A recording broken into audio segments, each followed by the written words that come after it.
아니 내 집인데 내 맘대로 또 못해?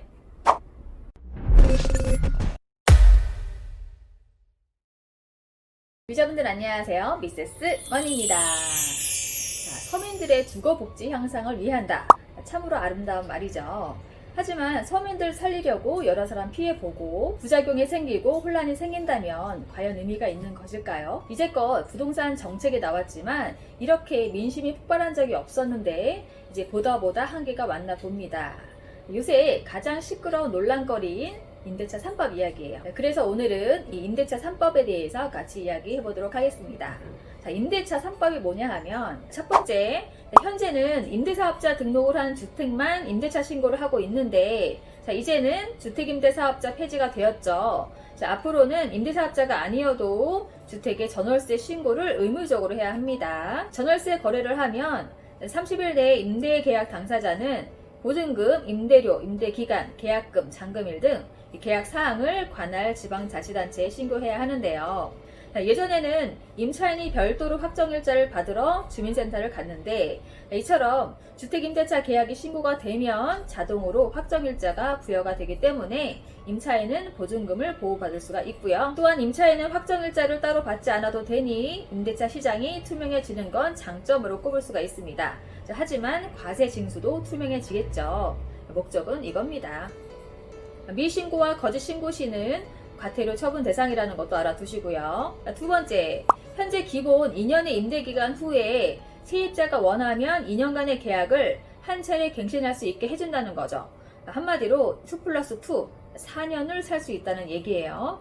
이게 바로 계약 갱신 청구권이라는 겁니다. 세 번째, 이게 가장 문제가 되는 부분인데요. 계약 시에 임대료 상승폭을 5% 이내로 상한제를 둔다는 거예요. 그럼 계약갱신 청구권에 따라 2+2니까 4년마다 5%밖에 못 올린다는 거죠. 이게 임대차 3법입니다. 완전 임차인을 위한 제도죠. 그럼 재계약을 하기 전에 임대인은 크게 한번 올려야 되겠다라고 생각할 수밖에 없잖아요. 그쵸? 임대인은 억울하니까. 이 이야기가 나오면서 벌써부터 전월세 가격이, 특히 전세는 억 단위가 상승을 했습니다. 말 한마디에 부작용을 낳았어요. 임차인 입장에서는 이미 한 번 이상 계약을 갱신했던 세입자의 경우에는 이 법을 적용받을 수 없게 될 수도 있고요. 집주인은 새로운 세입자와 계약을 하면서 임대료를 크게 올릴 수 있다는 게 지적이 되었어요. 아니나 다를까 정부는 법을 적용받기 전에 임대인이 임대료를 크게 올릴 수 있다는 우려가 나오자 이 전월세 상한제를 갱신 때뿐만이 아니라 세입자가 바뀌는 신규 계약에도 적용을 한다 라고 했어요. 임대차 3법, 그럼 언제부터 발의가 되느냐? 자, 이달 내에 국회에 통과하고요.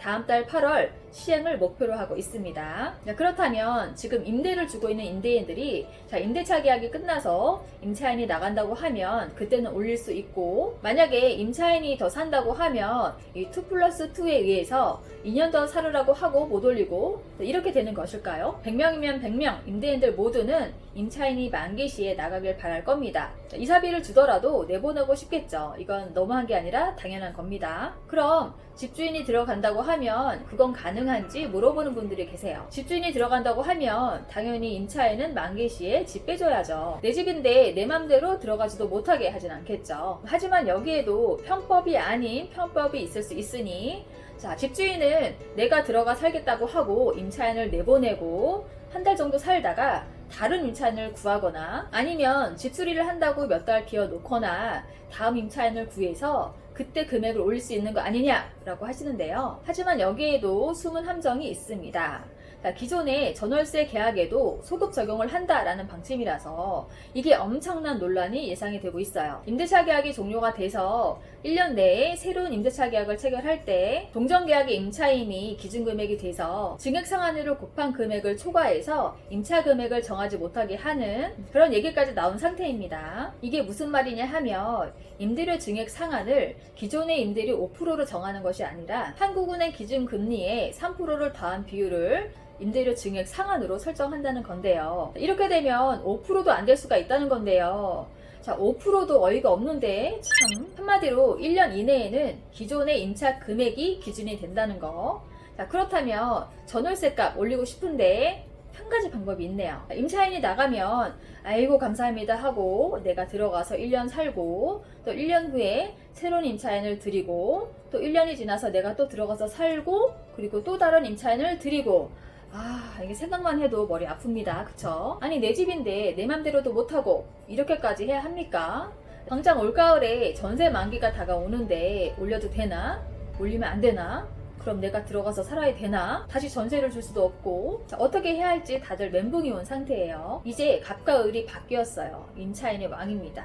자, 임차인이 갱신을 하자고 하면 어떡하나 다 임차인 눈치를 보고 있어요. 특히 신도시 같은 경우에는 입주 물량 때문에 시세보다 현저히 낮은 전월세 가격으로 대다수가 계약을 마친 상태고요. 개인적인 사정이나 착한 임대인을 자처해서 시세보다 낮은 금액으로 임대를 주고 계셨던 분들 자, 이런 분들은 좋은 일 하다가 내 재산권 피해를 보게 생겼어요. 이런 것들까지 싸잡아서 법이라는 테두리로 적용을 한다면 형평성이 어긋나는 거 아닙니까?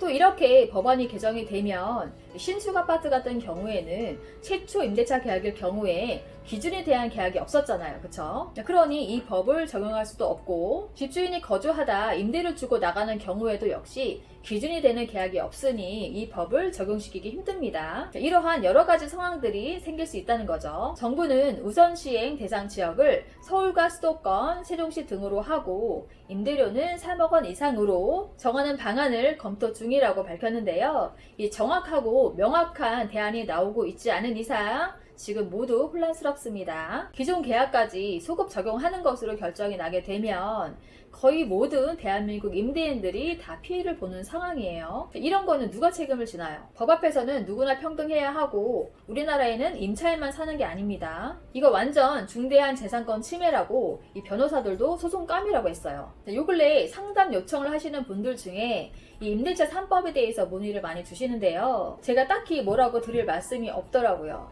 그냥 임차인이 만기 시에 나가기를 바라셔야 합니다. 그래야 그나마 4년에 5%가 아닌 2년에 5%를 올릴 수가 있어요. 이것밖에는 뭐 어떻게 해드릴 수가 없어요. 한마디로 대책이 없다는 겁니다. 이 이야기를 둘러싸고 앞으로 벌어질 일들에 대해서 얘기를 하시는데요. 이제는 임차인도 골라받아야 된다고 임차인 면접을 준비해야 된다라고 하시는 분들도 계시고요. 이젠 싸고 좋은 전셋집은 세입자들이 줄줄이 대기 중이라서 권리금도 붙을 수 있다는 이런 묻지 못할 상황까지 나오게 생겼어요. 임대차 3법 이대로 시행이 되게 되면 앞으로 부동산 시장은 어떻게 될까?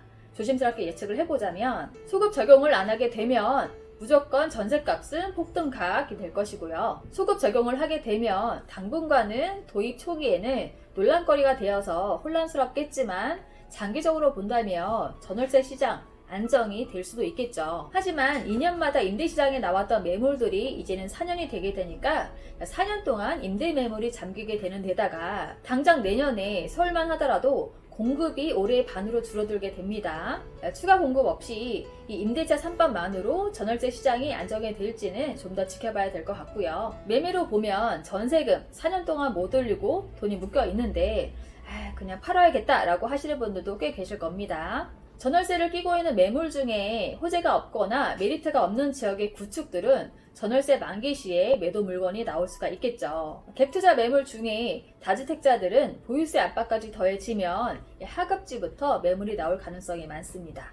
당연히 똘똘한 한 채는 시세 차익의 목적이 크다 보니 가장 마지막까지 보유를 하게 될 거고요. 그래서 호재가 있는 지역은 실거주뿐만이 아니라 투자까지 더해져서 갈 곳은 간다라는 결론입니다. 오늘은 시끌시끌한 임대차 3법에 대해서 같이 알아봤는데요.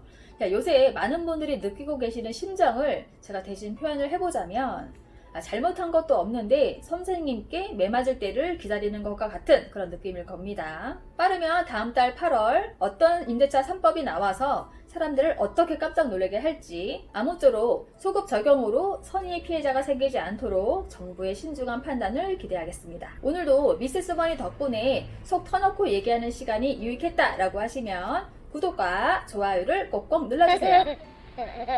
그럼 저는 다음 시간에 만나요. 안녕.